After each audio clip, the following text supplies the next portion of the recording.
Welcome to the Bougie Coop, the podcast for backyard chicken keepers with tight spaces, big dreams, and a flair for the fabulous.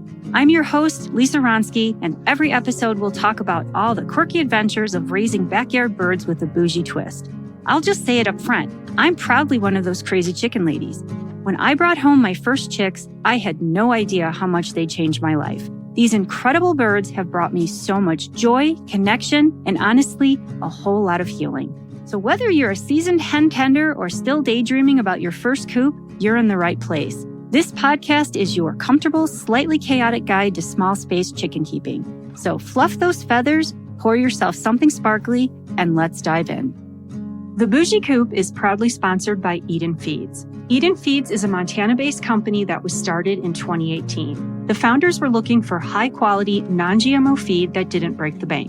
Unable to find what they wanted, they decided to make it themselves. Good stuff in means good stuff out, and Eden Feeds uses only locally sourced, Montana-grown grains in all of their formulas. It's a high-quality product at a great price point. My girls love it, and I know yours will too. Eden Feeds is available in the western U.S. at Murdoch's ranch stores and plenty of smaller local feed shops too. Check out EdenFeeds.com to find a location near you.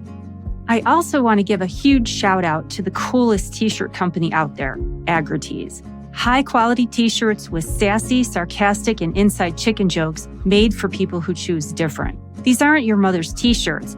They're designed to match your slightly skewed personality that sometimes raises eyebrows. They're also not just for chicken people. There's designs for everyone in agriculture. Agri-Tees. See what they did there? And because being bougie means being smart, use promo code STAYBOUGIE for 20% off your order. Check them out at agritees.com. That's AGRITEES.com. Welcome to the Bougie Coop. Today, we're going to highlight a wonderful breed, the Barnevelder. If you are at all bougie, and those of you listening know you are, you're going to want Barneys in your flock. As always, let's start with a little history. The Barnevelder chicken gets its name from the town of Barneveld in the Netherlands, where the breed was developed in the mid-1800s. Local barnyard mixed chickens were crossed with newer birds arriving from Asia, which at the time were broadly referred to as Shanghai chickens. The exact breeds involved aren't completely clear, but likely contenders include the Brahma, Langshan, and Cochin. Because poultry history occasionally feels like a detective novel with missing evidence, toward the end of the 19th century, there may have also been some crossing with what were called American utility birds, which apparently resembled Wyandottes, although nobody really seems to know exactly what those birds actually were. Around 1906, there may have also been some Buff Orpington added into the mix. That said, many people believe the biggest influence on the Barnevelder came from the Langshan. And honestly, credit where credit is due. They likely contributed a lot of the qualities people still love in the breed today. Hardiness, those rich brown eggs, and solid winter laying when everybody else decides production is optional. The name Barnevelder was first officially used for birds shown at an agricultural exhibition in 1911.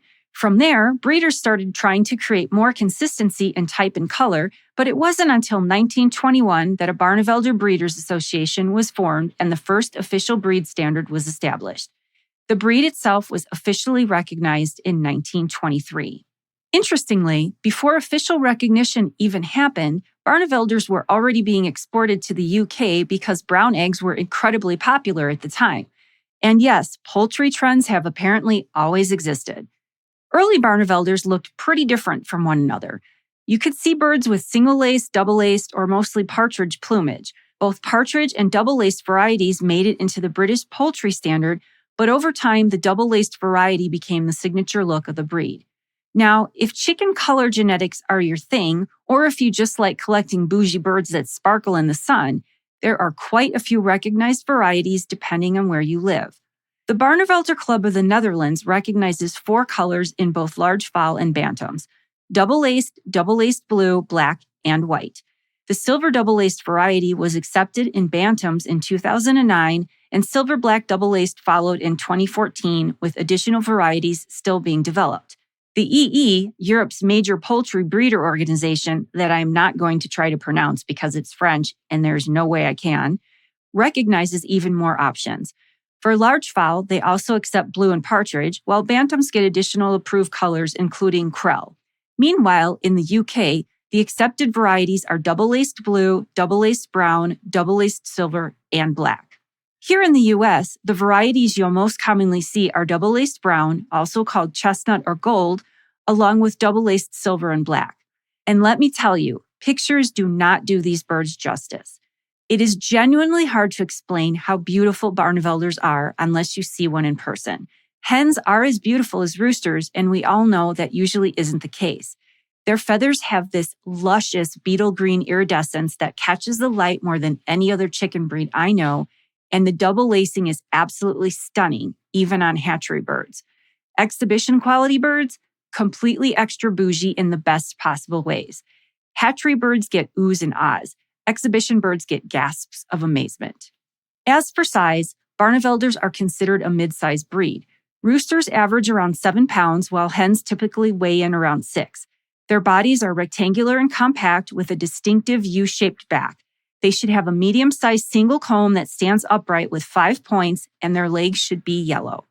Barneys are practical, productive, and dressed like they know they're prettier than everyone else in the coop. Work it, girl. Now, thankfully, these birds aren't just standing around looking pretty and contributing nothing to society. Barnevelders are actually respectable layers, consistently producing somewhere between 150 to 180 medium to large eggs per year. Their eggs are brown, although the richness of that brown can vary quite a bit. In the past, Barnevelders were known for laying much darker brown eggs than what we commonly see today. But over time, as breeders focused more on refining those gorgeous looks and dramatic feather patterns, the egg color lightened up a bit. And honestly, I guess you can't have everything. Even beauty queens occasionally have to make sacrifices. My own Barneys lay eggs that are roughly the color of those unbleached paper napkins you see in public places everywhere. You know exactly the ones I'm talking about. Kind of a warm tan brown situation. Mine also occasionally throw in a few speckles for fun because apparently they enjoy accessorizing. Since Barnevelders originated in Northern Europe, they also tend to be reasonably cold-hardy birds. Their feathering is thick, fluffy, and dense, which helps them handle colder weather pretty well. That said, and here comes our regularly scheduled cold weather dose of reality, they do have upright single combs. And anytime you have a larger upright comb, you're going to see more frostbite risk compared to birds with smaller or rose combs. So while they tolerate colder temps nicely overall, those combs may need a little extra monitoring if you live somewhere that likes to cosplay as the Arctic every winter.